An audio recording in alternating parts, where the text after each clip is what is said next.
Hello everyone, I'm Juan Antonio from University of Alicante in Spain, and I will make a brief introduction to another of the elements in our proposal, which are training exercises. So unlike the book, this is expected to be released by the end of the year or so. So this is a work in progress, so we will devote most of this year to prepare a number of different activities that can be used by students or instructors around the world that want to use the textbook in their classes. So this is like a support we give them so that they can already provide some assessment activities and they don't have to prepare them from scratch. So we have decided to prepare a couple of different exercises, and on the one hand we will have short questions, short in length but also in the time that they require to be answered. So the idea is that these questions are intended for self-assessment by the students, so they can use them in order to get some idea about how well they have, they know all the different concepts and ideas in the textbook. And on the other hand, we will have also more reflexive activities, in the sense that they will require students to think not for a couple of minutes or so, but to devote some time to connect concepts and probably go beyond what is already contained in the textbook. So these activities are supposed to be teacher guided, because in principle a student won't have enough resources to do them on their own. So in order to prepare these activities, after considering many different alternatives, we decided to go with H5P, which is a platform. I will show you some example in a minute. So H5P is an open source platform that can be used to prepare nice interactive activities. So this is the URL, h5p.org,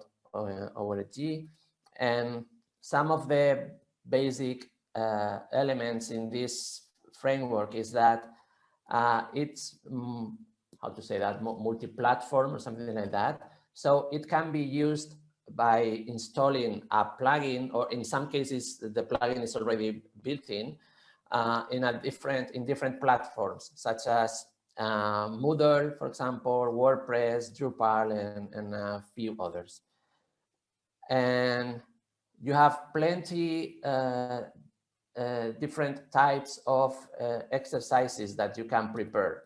I will show you. I have chosen a number of 4 or 5 exercises to show you, and they cover some of the different types of exercises that you can prepare, such as fill in the blanks or crosswords or drag words around in order to fill some holes in a sentence, or obviously multiple choice and the basic, the classical ones, essays for the students. This is intended especially for the long activities, which are supposed to be teacher guided.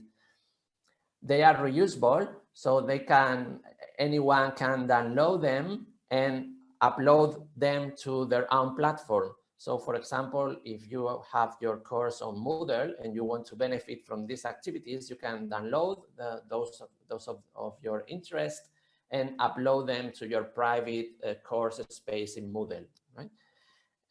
In this case, activities will benefit, or your Moodle will benefit from integration, in the sense that the results of the students, for example, when they do the activities, can be integrated into the regular scoring or grading system in Moodle, for example. And well, H5P has a company behind, so in fact they provide some paid services, But in our case, everything will be open source, open access, and so on, right? So our contents will be released. Each activity will have a Creative Commons license, but the company will, in the coming months, will presumably release a content hub, which is quite interesting because in principle it hasn't been released yet. It's in beta stage, but in principle, everyone would be allowed to upload their activities to this great large hub, and everyone will be able to search for interesting activities and download them.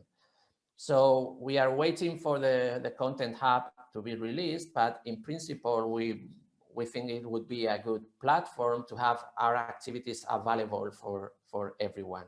In the meantime, we will be preparing a WordPress site in which you can access the one I will show you in a minute, in which you can see the activities and download them. And every activity includes some metadata that informs instructors about the difficulty level, if the text requires some adaptation because it has some language-specific content, and it will give some hints about how to translate this into how to translate the activity into another language, which things you have to take into account because the sentence should contain some whatever, right? So, okay, let's go with the website, in which I have included, again, a few sample activities. So the idea is to have around a few 100, 200 activities or something like that.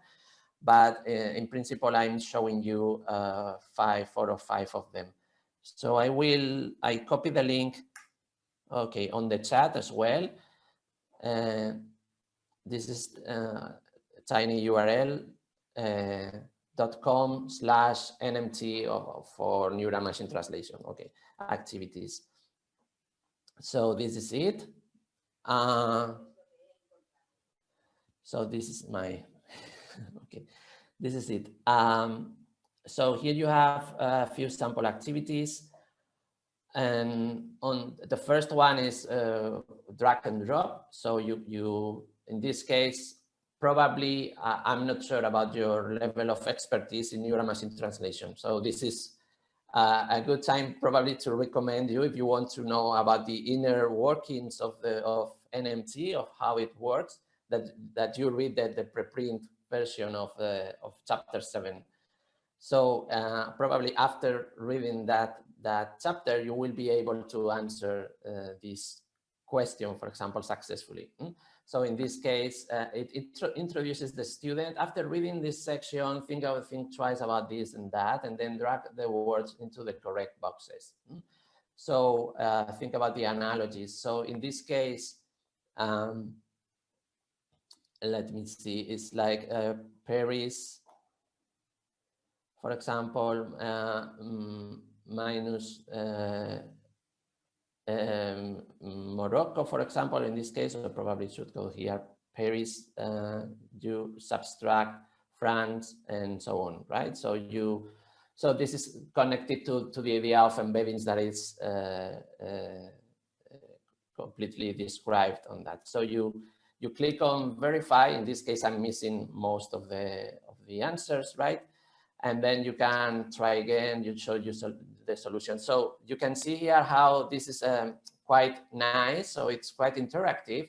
And we consider that this introduces an additional value in the activities, in the sense that they are funny to be done, right? So it's not just a boring text, but students can try drag and drop and then see how good they are doing. This can, obviously, you can turn this on and off in case you don't want the student to know that. So notice here, assume, for example, that I'm interested in that. So I can click on reuse here, and then I can download it as an H5P file.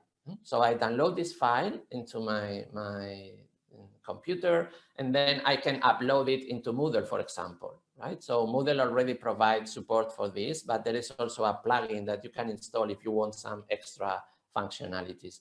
So it's as easy as that. In the future, if the Content Hub is available, then you will not have to download the activity. You simply will go to the hub and search for neural machine translation. I don't know if there will be some label or something, but you will be able to find the interest in the activities of your interest, and in just one click incorporate them into your courses. But for now, downloading and uploading is also quite simple. Okay, so another one, this is just an example of the open answer question, in the sense that it's making some, what this is about, consider the encoder. Okay, encoder, decoder, again, is something related to neural machine translation, right? So this is the kind of activity, in this case, that will have some support for instructors in order about how to adapt this to their own language. For example, in this case, it's a Harry Potter sentence. Harry Potter rolled over inside his blankets without waking up. And then it asks the student to make a graphical representation of the embeddings, right? So if you want to translate this, or you want to use this into your own language, probably the sentence will not be useful because of the relationship between words and things like that, right? So there is, I will show you later the instructions for teachers. So probably you need some help in order to, okay, the sentence in my language, can it be simply the translation of this Harry Potter sentence, or has to be some verbs or some particular aspects that make the rest of the question to have some sense, right? And here you have another one. This was prepared by Olga, just because you can have images there. So in this case, you have to drag and drop languages. So like Upper Sorbian, for example, to the region they are spoken, and then you can verify, okay, 1 in 5 in this case. This is in Catalan. We have still to work in this. Remember that this is a preliminary version of the activities, right? So because everything can be translated, so the H5P framework already provides support for having the activities in different languages. So it would be, everyone could translate them, and if the Content Hub is available, upload the activities so that everyone can benefit from the translation. This is a classical one, right? So we will also have this kind, not everything will be funny and fireworks and things like that, right? So in this case, it's Blur is an automatic metric that gives low scores, no really correlates, no usually correlates, okay, somehow with human judgment, right? Okay, I did it. And we have also funny things like this. So this is, in this case, you have to find relevant vocabulary terminology about neural networks according to chapter 7 of the book. And then I don't know where they are. It's supposed to be something.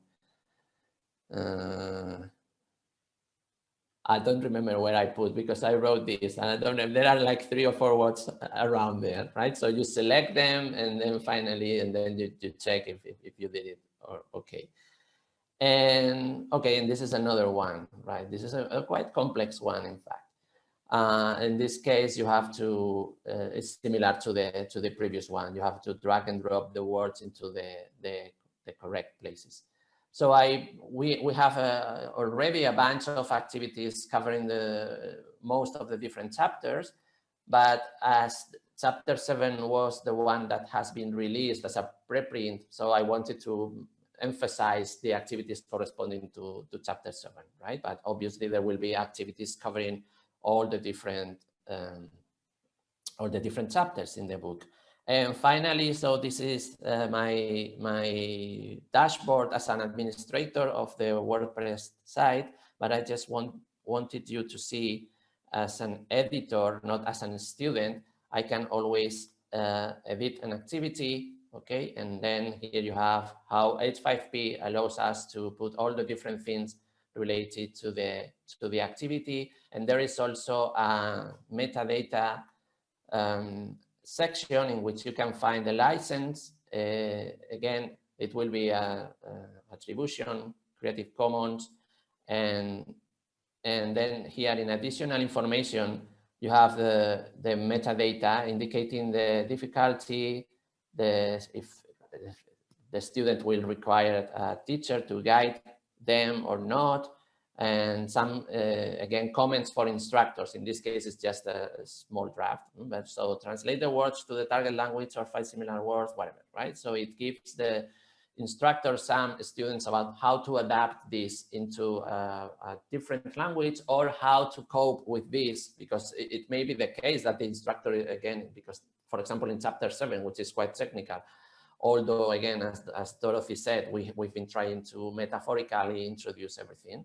But it could be the case that some teachers even don't know about the correct answer, or how this is supposed to, or what the students are supposed to do, right? So this is the place to do that.